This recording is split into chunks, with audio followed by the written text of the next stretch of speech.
Hey everyone, my name is Sean Cecil, and today I'm going to talk about why it's so difficult to bring yourself to step outside of the normal bounds and carve your own independent income stream. So most people, they're used to the idea of staying in a job, right? Like people have jobs, that's what everybody does, that's what society tells you to do. And then there are a lot of people who realize that this whole thing just isn't working out for them, right? It's not making them happy. It's not making them the money that they want. It's not bringing them fulfillment. But the alternative of going it on your own, of doing something like freelancing or doing some kind of unconventional career path or starting your own business, especially, that's just too scary to contemplate. And people have a lot of trouble because they think that because their gut's telling them that this is scary, that it's a bad idea, right? And then some people, they'll go and they'll make the jump, and maybe they go and they start their own company.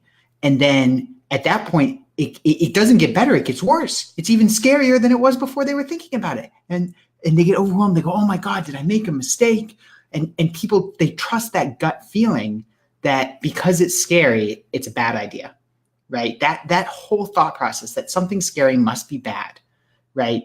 That's what holds people stuck. And that's what causes people to make, even if they do get started, to struggle, to struggle more than they have to, sometimes to even give up on their dreams. And today I want to explain to you where that feeling is coming from, because in understanding comes power. In understanding, when you see what's going on, then you can make a decision to accept it or reject it, but at least you'll know why. So I want you guys to go and I want you to think back to when humans were evolving on the plains of Africa, right? In the beginning, there were tribes and people would hang out together. And going outside of the tribe, just venturing off to have your own adventure and go, 50 miles that way to see if there was something interesting, was generally not a good idea, right? If you did that, you would probably be killed. You would be eaten by a lion or killed by some other tribe who you couldn't even communicate with, or get lost, or not have anything to eat, or not find water and die, right? That was what you were risking when you did that. And so we have all kinds of chemicals in our brains that are evolved to tell us, hey, listen, if you're leaving what everybody else is doing and you're breaking out of that group, then that's a problem, right? Then you'll have some of those chemicals will go down, because now you're not part of that tribe anymore. You're doing something else. And that's a very scary thing indeed, right? When our brains are evolved to tell us that if other people don't approve of what you're doing, that's a horrible thing, right? Because back in that day, if the rest of the tribe hated you, then your odds of having kids and being evolutionarily successful were zero if everybody hated you, right? I'm sure you can think of somebody who you've seen in a social situation who is a social outcast. Imagine that person in a tribal environment when there's only 100 people and they can never go start over and have a fresh start and never start new. So our brains evolved to say, hey, whenever that happens, whenever people are expressing their fears, oh my God, this is a problem. And it causes the level of those happy chemicals to go down, right? So when you're in this position and you're thinking about going outside of the status quo, you're breaking with the group, you're breaking with the tribe, which is the most of society. Never mind that most of society isn't happy. Never mind that 85% of people don't enjoy what they do, right? Never mind any of that. The fact that it's different is scary, because when our brains evolved, it was scary. It was a life or death situation. But here's the difference. We are no longer on the plains of Africa. The world isn't like it was back then. You don't have to do what everybody else says. There are a lot of people who have gone and they have done something that nobody else saw. And today we call them visionaries. Today they don't die. They don't get eaten by lions. Steve Jobs didn't get mauled by a bear, right? He was able to create a company that became very, very big and become, for him, it was something where he left his mark on the world.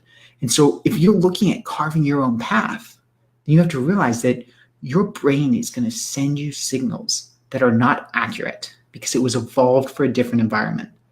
If other people are scared for you, if other people don't think that, what you're doing necessarily makes the most sense, then that's fine, right? Today, that doesn't have any impact on you, because you can still create something awesome, right? Back then, the risks were huge and the benefits were very small, right? Because I mean, how big, what could you create back in, 50,000 BC, right? There's not much that you can really create there. Like there wasn't a platform to build on, right? Whereas today, the risks are tiny.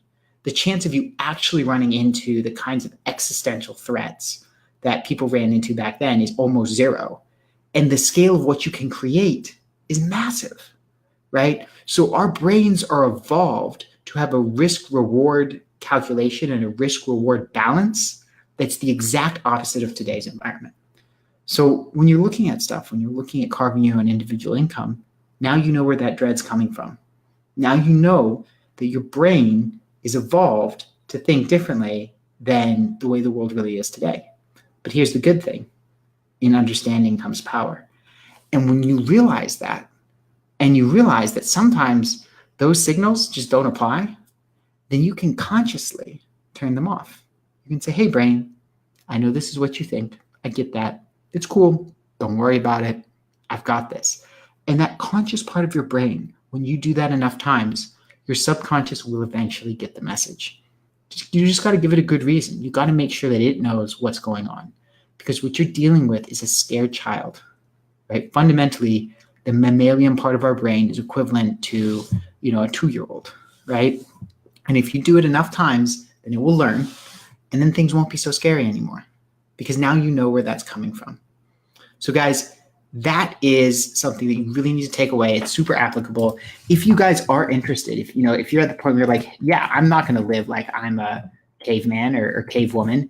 I'm actually going to go carve my own independent income. I want to create a new life for myself. I don't want to be in the 85% of people who hate their jobs. I want to be in the 15%, even though they're, fewer of them. Guess what? They're a lot happier and they tend to be a lot wealthier. So if you want to be in that group and you want to take that step and you're ready to say, screw you, fear, and look it in the face and say, I don't care. I know what I want. And I know that, this isn't based in reality. This is based in 50,000 years ago. Well, I'm the guy to help you. So here's what you're going to do. So you can go here. This is www.oculusinstitute.com/scheduling. So that's the link. You just go there, pick out a time that works for you. We'll get on the phone and you and me will talk, right? We'll just see, hey, what's going on? Where do you want to go? And what are the best next steps to get there? Now, maybe that means that you and I end up, working together for a longer period of time. Maybe not, right? The odds tend to be about 50-50 of the people who give me a call. Either way, I'm going to tell you whether it's best to work with me or I'm going to steer you to wherever would work for you, right? Whatever will help you the most. Either way, you're going to get the next steps you need on this journey. And you're going to be able to go carve your path, prove fear wrong, and start evolving humanity for 100 years, 1,000 years from now, where the world's really different than where our brains first evolved.